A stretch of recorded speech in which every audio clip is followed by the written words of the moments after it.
Alors il y a eu depuis le Concile Vatican II un renouveau, une remise en valeur de ce mystère dans l'Église catholique qui était en désuétude.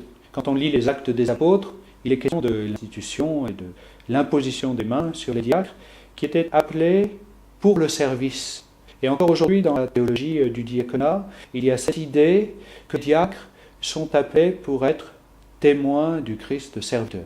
Alors, est-ce à dire que tous les autres chrétiens, que les prêtres, les évêques, ne sont pas témoins du Christ serviteur? Non, mais il y a vraiment une question d'accent. En quelque sorte, cela est dit dans le rituel de l'ordination, si on parle des prêtres, on dit les prêtres sont au service des hommes dans leur relation avec Dieu.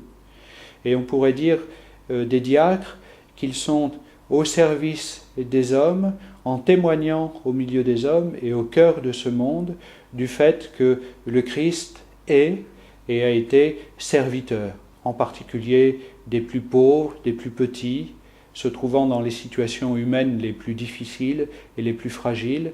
Et vraiment, les diacres ont cette mission-là.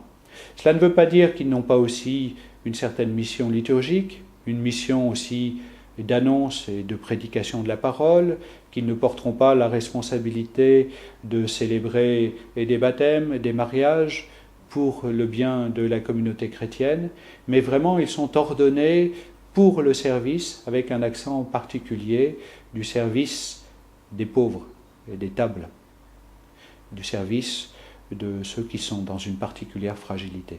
Et ils sont un aiguillon, un rappel à toute l'Église qu'on ne peut pas être témoin du Christ en étant uniquement dans la prière, dans l'adoration, dans la célébration des sacrements, mais on est témoin du Christ en étant vraiment au service de nos frères, et les diacres nous rappellent cela en permanence.